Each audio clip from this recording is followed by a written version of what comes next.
더운데 고생하셨어요. 자, 누가 프리프리팅을 대신해서 진행을 해주세요. 원영아. 네, 언론인 여러분께서는 거수해 주시면 발언권을 드리겠습니다. 네, 저기 흰 옷 입으신 분. 아니 저기요. 네, 시사인의 전혜연 기자입니다. 윤석열 전 대통령이 의원님한테 나라를 위해서 역할을 해달라라고 말을 해서 그 말 듣고 오늘 대선에 출마하시는 건지, 그게 맞다면은 위헌위법적인 비상계엄을 선포해서 파면된 대통령의 말을 듣고 이제 대선에 나오는 것은 부적절하다는 비판이 있을 수 있는데, 여기에 대해서 어떻게 생각하시는지 궁금합니다.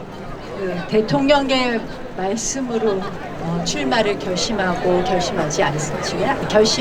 것은 아닙니다. 그 대통령과의 대화는 구체적으로 말씀을 드리기는 어렵고요. 제가 지금 말씀드린 것처럼 지금 대한민국은 굉장히 기로에 서 있습니다.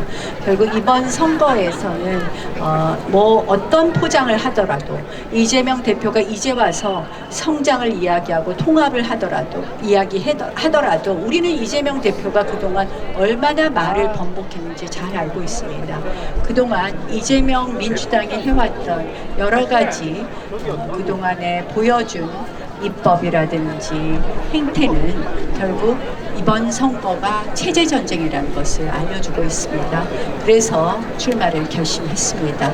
또한 아까 충분히 출마 선언문에서 말씀드렸지만 제가 잘할 수 있는 이유는, 첫 번째는 아까 말씀드린 것처럼 자유민주주의 체제를 지키는 데 있어서 한 번도 물러섬이 없었다는 말씀을 드립니다.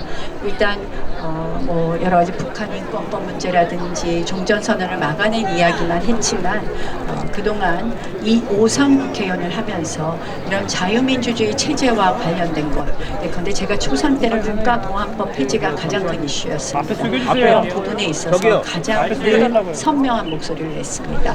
두 번째로는 지금 우리는 결국은 이번 선거를 우리가 이긴다고 했을 때 마주한 것은 거대 야당입니다. 의회를 안고 정치 복원을 하지 않으면 또다시 불행해집니다. 결국 대통령이 되어서 일을 할 수 있느냐 마느냐, 이 국정 마비의 늪에 빠지지 않느냐는 것은 거대 야당과 어떻게 의회의 정치를 복원하느냐입니다. 그래서 저는 의회주의자 출신의 정치인이 이번 대선의 가장 큰 적임자라고 생각을 합니다. 의회를 무시해서도 안 됩니다. 의회와 같이 갈 수밖에 없습니다.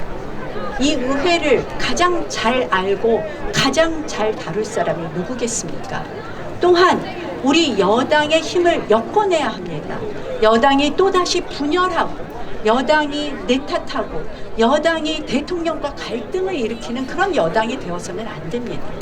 결국 의회를 다룰 줄 알고, 그리고 여당의 힘을 통합해서 결집시킬 수 있는 그런 후보는 오랫동안 당을 기반으로 해서 정치한 사람이 필요하다. 그래서 당을 한 번도 떠나지 않고 5선 국회의원을 한 저 나경원이 적임자라고, 그리고 해낼 수 있다는 말씀을 드립니다. 정치 복원 없이 어떠한 미사여구도, 어떠한 정말 포장도 이뤄낼 수 없습니다. 우리 통상안보 전문가, 경제안보 전문가 다 모셔올 수 있습니다. 인사 잘하면 그런 사람들 다 엮어서 일하면 됩니다. 가장 중요한 것은 지금 대한민국 정치 복원이라고 생각합니다. 자, 이쪽에 제가 여기 저기 언론인분께서는 내가 이제 질의를 진짜 하시기 전에 소속과 이름을 좀 밝혀주시기 바랍니다. 앞에 숙여주세요. 네, SBS 안희재 기자입니다. 대통령 탄핵 찬성파도 지금 경선 주자 중에 있는데 지지층이 좀 받아줄 수 있는 단계라고 보실까요? 어떻게 생각하실까요? 저는 여기에 대해서 제가 왈가왈부 언급하지 않겠습니다. 결국 우리 지지층들이 판단할 문제라고 생각을 합니다. 이 손들을 너무 많이 드시는데 내가 시키면 의상하겠다. 네. 네, 뒤에.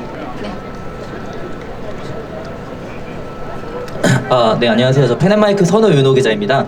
오늘 오전에 연금개혁 관련 세미나에 갔다 오시면서 청년들 주머니 지킬 것이라고 언급하셨고, 오늘 언급하신 공약들도 그렇고 2030 특히 청년층에 대해서 신경을 많이 쓰시는 걸로 보입니다. 특히나 연금개혁 관련해서는 청년층의 불만이 상당히 높은 상황인데 이러한 것들에 대해서 좀 어떤 입장 가지고 계신지 설명 부탁드립니다. 저는 개인적으로는 연금 개혁이 신연금, 구연금을 분리하는 그 신연금, 구연금 분리 체제를 개인적으로는 선호합니다. 지금 국회 연금 개혁 특위가 지금 출범했습니다. 이 연금 개혁 특위를 통해서 청년들이 가장 불안해하고 두려워하는 것 그리고 걱정하는 것은 내 돈으로 다른 사람 미래를 지금 기성세대 미래를 책임져 주는 것입니다. 그래서 그들이 낸 돈은 그들이 받는 신연금 도입이 저는 해답이라고 생각합니다. 네, 맨 뒤에 계십니다.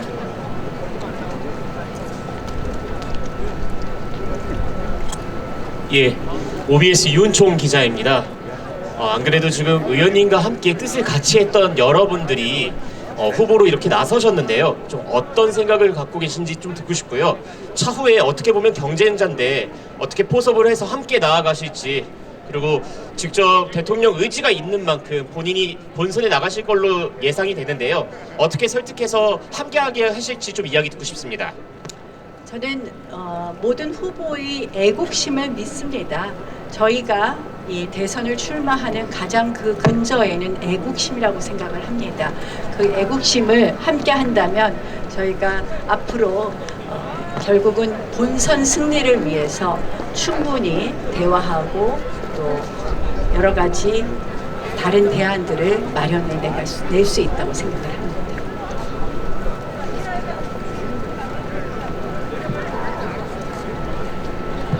시사저널의 백진호 기자입니다. 그 제왕적 대통령제로 언급해 주셨는데 혹시 이에 대해서는 어떤 변화를 만드실지 궁금합니다.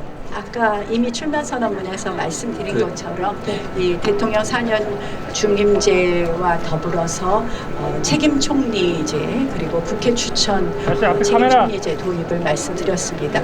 저희가 이게 배포된 원고가 조금 틀린 것 같은데요. 제가 정확하게 모르겠는데 이 개헌 부분이 뒤에도 한 번 더 나오는 거는 그건 삭제해 주셔야 됩니다. 처음에 나오는 1에 나오는 법칙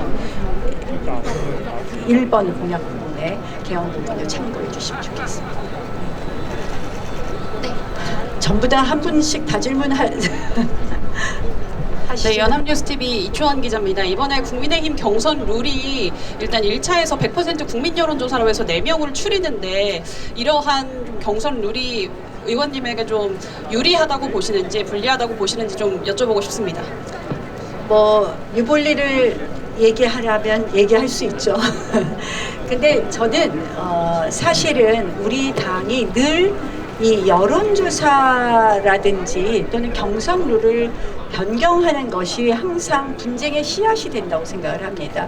제가 그 지난번에 사실 이제 우리 요새 뭐 거론되는 소위 무슨 땡땡땡 게이트도 결국 여론조사와 관련된 것인데요. 그때 그 당시에 상대방이 다 저였기 때문에 제가 더 이상 뭐 구체적인 언급은 하지 않겠습니다. 그래서 우리 이번 경선도 사실은 대통령 대선 후보는 당원 50%, 국민 여론 50%라는 큰 원칙이 당원 당규에 규정되어 있기 때문에 사실은 1차 경선도 그 정신을 실현해 주는 것이 맞았다고 생각을 합니다. 그리고 그런 것이 자꾸 변경돼서 불필요한 잡음은 결국 누구를 더 유리하게 한 경선이다, 누구를 더 불리하게 하는 경선이다, 이런 오해가 없도록 하는 것이 앞으로 우리 국민의힘이 가야 될 방향이다. 그리고 그것이 바로 예측 가능성을 높이는 거라고 생각을 하고요. 사실은 당원을 1%도 넣지 않는 것은 우리 당의 후보를 뽑는 데 있어서 예비 경선이니까 괜찮다라는 것에는 조금 동의하기 어렵다는 말씀을 드립니다. 네, 이제 한두 명 정도 더 하시죠. 네, 한두 분 더 받고 오늘 백브리핑은 마치도록 하겠습니다.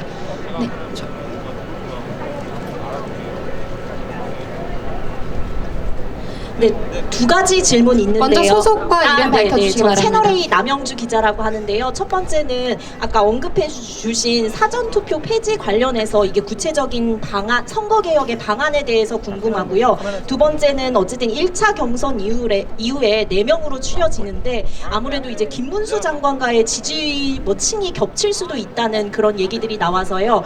거기에 대해서는 어떻게 생각하시는지 궁금합니다. 첫 번째 사전투표 폐지는 사실은 이제 이 선거 관리에 대해서 굉장히 국민들의 불신이 크고 그것이 지금 어떻게 보면 국민 통합이 아니라 갈등의 씨앗이 되고 있습니다. 특히 이제 사전투표 제도는 저는 이 선거 운동 기간을 13일을 보장해야 된다는 선거법 규정에 어긋난다고 봅니다. 왜냐하면 지금 사전 투표율이 거의 50%에 육박하고 있고 아마 다음 총선 정도 되면 50%가 넘을 것 같습니다. 근데 우리는 분명히 선거법상 선거 운동 기간을 13일을 보장하라 그랬는데 사전 투표를 50% 이상 하게 된다면 사전 투표를 하시는 분들한테는 우리가 고작 선거 운동을 할 수 있는 기간은 일주일 조금 넘는 정도이거든요. 그래서 저는 이 뭐 여러 가지 이 그런 논란을 넘어서서 이것이 선거법의 선거운동 보장 기간에 관한 규정에도 위반된다. 그래서 저는 사전투표 제도는 사실상 폐지하는 것이 맞고 사전투표를 준다면 선거의 바로 직전일이라든지 이런 식으로 국민들의 편의를 높여주는 것이 가장 바람직하지 않을까 이렇게 생각합니다. 김문수 후보님과의 지지층 이야기를 하시는데요. 사실은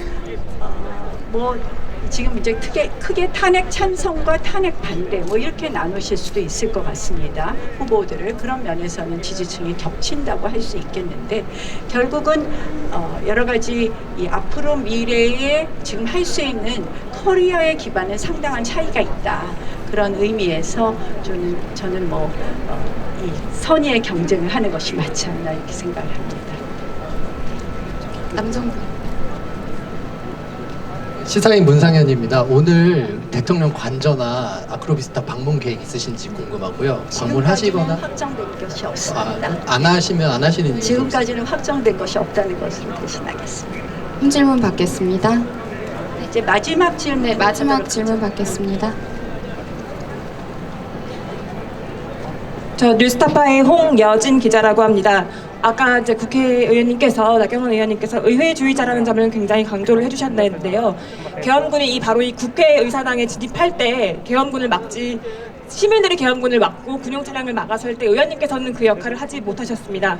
그리고 국회의원에게 부여됐던 의원으로서의 권한을 제대로 행사하지 않으시고 탄핵안 투표에도 불참하셨는데요. 그것에 대해서 먼저 책임을 인정하고 사과부터 해야 한다는 이런 의견에 대해서는 좀 어떻게 생각하시는지 궁금합니다. 다양하니까 이런 정도로 답변을 하도록 하겠습니다. 비상계엄이 네, 위헌이라는 오늘로써 언론인 대상 백브리핑 지금 마치도록 하겠고요. 앞으로 많은 의견 나눌 수 있도록 하겠습니다. 감사합니다. 이로써 나경원 의원의 제21대 대통령 선거 출마 선언식을 마치겠습니다. 원활한 진행을 위해 협조해 주신 모든 분들께 진심으로 감사의 말씀 드리겠습니다.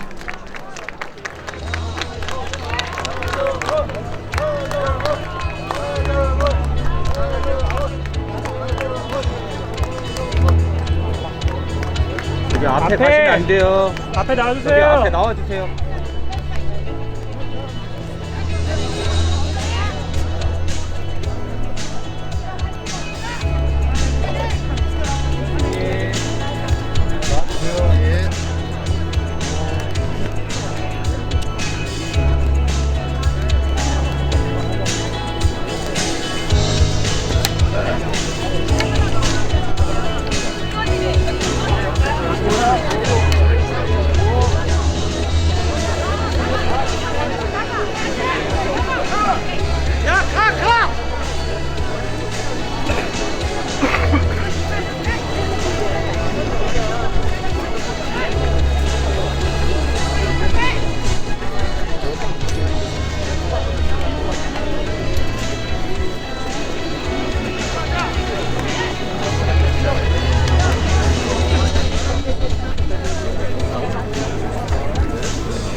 화이팅!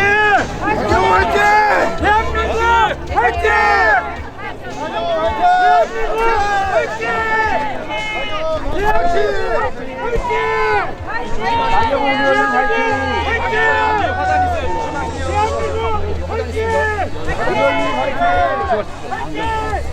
끝까지 같이 있습니다. 나경원 화이팅! 화이팅! 끝까지 같이 함께 하겠습니다. 화이팅! 정치가 많은 국민이 지지하고 있습니다. 나경원 화이팅! 의원님 화이팅! 나경원 화이팅! 나경원 화이팅! 화이팅! 나경원 화이팅! 나경원 화이팅! 나경원 화이팅!